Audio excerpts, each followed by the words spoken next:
Hi, good afternoon and welcome to A-Level English Language at the Hastings campus. My name is Keith Thompson and I teach A-Level English Language and also literature, and I'll be here to talk you through the course about the entry requirements, some of the topics that you'll study, and also how you'll be assessed and some of the support that is available. So first off, here's the English team. We've got my colleague Gabby Feacham, who is delivering the A-Level Literature presentation at 1:30. We work very closely together. We share a lot of students, who study language and literature. And there's our head of department, Untitled, who also teaches literature. Gabby and I are also personal tutors, so we're also responsible for pastoral support, helping students through with work experience, university applications, and pretty much anything else that might crop up over the course of the year. Our email address is available there as well, so feel free to email us if you have any questions about the course or life at college. There'll also be opportunities to ask questions at the end of the presentation, and also even if you forget or come up with a question afterwards, you'll be able to ask a question through the ESCG live and on demand website. So what is English language all about? At Hastings campus, it is A-Level. It is all about the different ways our language works and the ways that people use it. So this means it's very different from GCSE English language. So rather, instead of the creative, descriptive writing elements you see, and non-fiction writing, and also studying of non-fictional literary text, it's much more technical. It's much more theoretical, and it really focuses on everyday language. So how people use language when they're chatting socially, how people use language when they are in a professional business context or educational context or whatever the occupation is. How do people use language to express their identity and form a solidarity with their social groups, whether that's a family or a class-based group or an occupational group. And so alongside the technical aspects, which is like the word classes, types of sentences, all the nuts and bolts of English language and word classes and grammar. There's also lots of academic theory, what we call socio-linguistic theory, and that means theories related to language and society. And so you'll learn about individuals who've carried out academic research for universities, governments, and things like that, and also corporations, and how they've published and presented their results to help us understand how language is used, which of course you don't see at GCSE. So in terms of joining the course, now because of this aspect of the academic theory that has to be read, that has to be studied, and also the advanced aspects of literacy in terms of grammar and the technical aspects, we do require a grade 5 in GCSE English language rather than a grade 4. And then your other 4 subjects can be a grade 4 or above. So you need 5 GCSEs in total, grades 4 to 9, with the English language grade as a grade 5. And like I said, we require a slightly higher grade in English because of the advanced level of reading and academic reading. You'll be exposed to degree level or text, and the reading is quite advanced. So we do need students to have a slightly higher level of literacy than grade 4. So what will you study? Now, it's a 2-year course, and in the summer of your second year, you will sit 2 exams, and that forms 80% of the final A-level grade. The other 20% is what we call non-exam assessment. Now, this is the new word that we use in education to mean coursework. And in the second year, you'll complete an independent investigation on language use, which will mean you'll develop aspects of creative and academic writing, and then crucially your research skills. So it's very good preparation for employability in professional work environments, whether you're going to a higher level apprenticeship after you finish your A-level, or if you go on to university where you'll be expected to be carrying out independent academic research. Now, over the course of the 2 years, alongside the final 2 exams that you'll do at the end, you will also do a mock exam at the end of the first year, which will cover all the content that was taught in your first year at college. And then again, we also do another mock in the January of your second year, which will help us identify areas that need to be worked on, your strengths and weaknesses, and really just give you all a dry run before the big exams 5 or 6 months later in the summer. Now, amongst all that, on a weekly basis, on a half-term basis, and on a termly basis, we're always continuously assessing students, checking progress, seeing how you're getting on, making sure that you're achieving the grades and covering the content that you need to, and it will help us identify areas that you need to work on or that we can support you with further.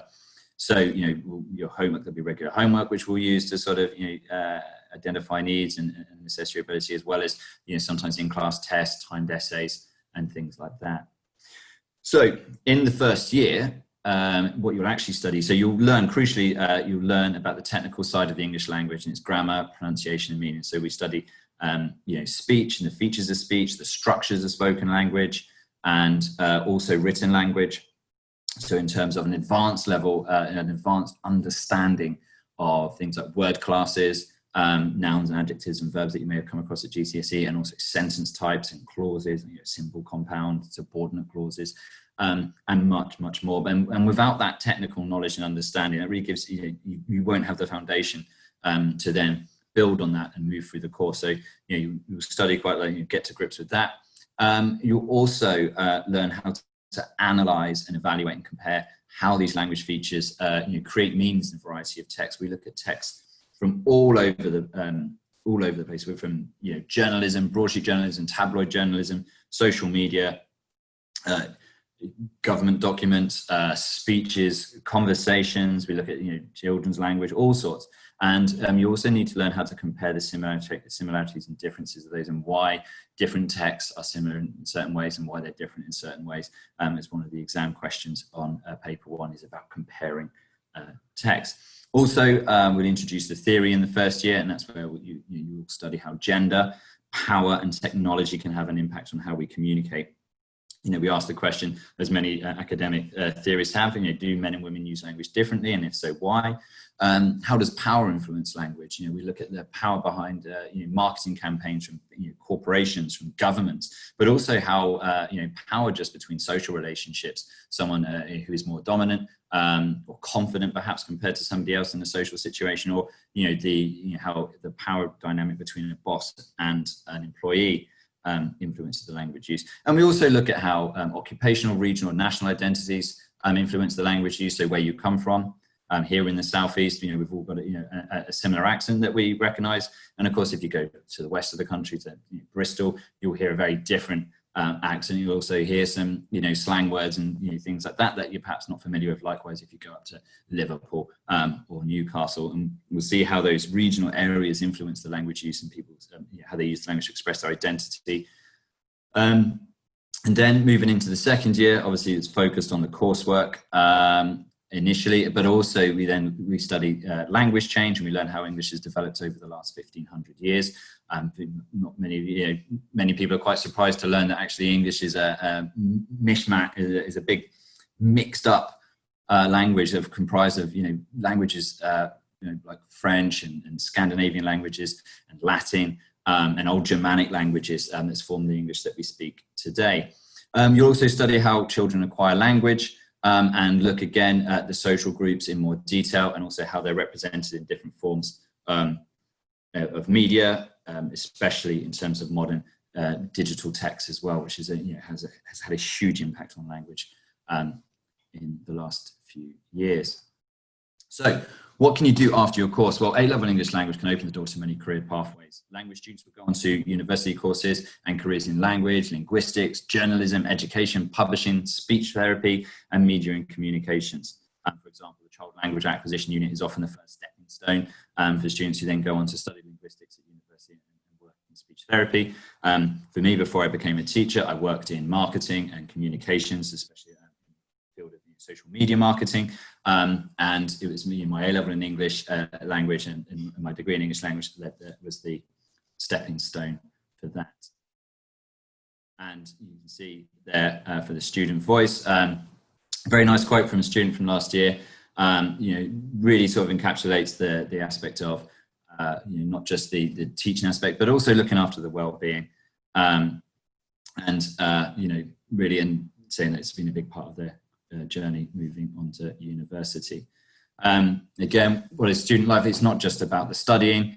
It's also about the opportunities to, you can get involved with the student union, meet lots of people, and also, a little note there of how we supported students during the pandemic.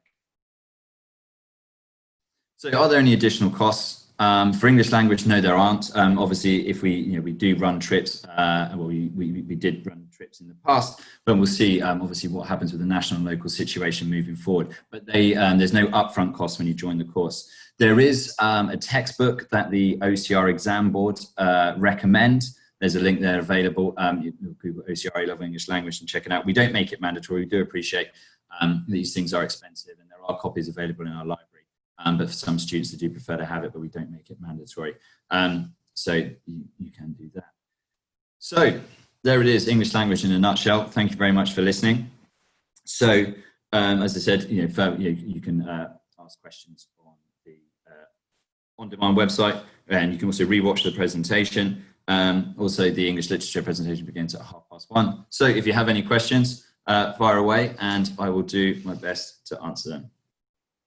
Hi, so I've got a question there about returning in September. What are your plans? So there's a very, very, very pertinent question. So at the moment, we are in the process of ensuring all our content is available digitally. So we are preparing for remote teaching, and we learned a lot of lessons over the last 3 months during the lockdown. And obviously this time around, instead of using it to fill a short space of time, we are preparing in worst case scenario that we have to deliver for a much longer period. In terms of enrolments and entries, that would be a question that would need to be asked to the college directly. I wouldn't want to comment on exactly what the enrolment plans are and how students would be enrolled, but certainly from a teaching perspective, we are able to facilitate teaching online, and we would use things like Google Meet to support our students, and on an individual and group level.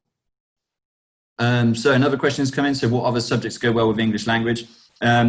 So obviously I've mentioned English literature there that my colleague will be doing at 1:30. So a lot of our students, they do language and they do literature alongside.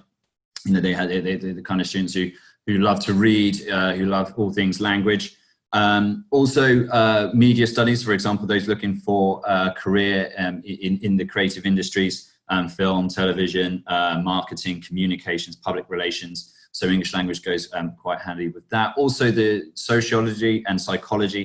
Say, for example, if you are looking into perhaps becoming a speech therapist, the child language acquisition aspects and other aspects of English language go hand in hand with psychology. So generally humanity subjects, are the best fit, but we have students who, they love their maths and science, but they also like, language as well. So they combine those there. Another one there is, I want to be a magazine editor. Will this course help? Yes, absolutely. Certainly in terms of my career before I became a teacher, working in marketing, those people that I know who do work in various forms of journalism and broadcast media. Yes, absolutely. English language would be very helpful there. And another one about trips. At the moment, we're not planning any trips. As I mentioned in the presentation, we usually do. But at the moment, there are no plans because we do need to know really what is the national and local situation. Obviously, often we'll go up to like the British Library or in London. Also, you've got Samuel Johnson's, some of the historical aspects, Samuel Johnson's dictionary and museum. Also, last year we took all the students from language and literature, went up to see the William Blake exhibition. And last question, just before I wrap it up, what subjects do most students go on to do? Is it more uni or can you do apprenticeships? Most students go on to university. A-levels as a rule, it tends to be the main pathway to university. So most of our students, in fact, nearly all but one, I think, of my A-level language students went on to university last year. But some students will go on to apprenticeships, and we've got a full careers and advice service, and also as personal tutors we help students with that. And last one, how many hours teaching do we have? It's 4.5 hours. So it's 3 1.5 hour lessons, and then you'll have mandatory homework that is set each week and for independent study. Okay, well, thank you very much. Like I said, if any of you have further questions, you can pop them in the question submission form, and also you can rewatch the presentation on the ESCG Live and on demand website. Okay, thank you very much. Bye-bye.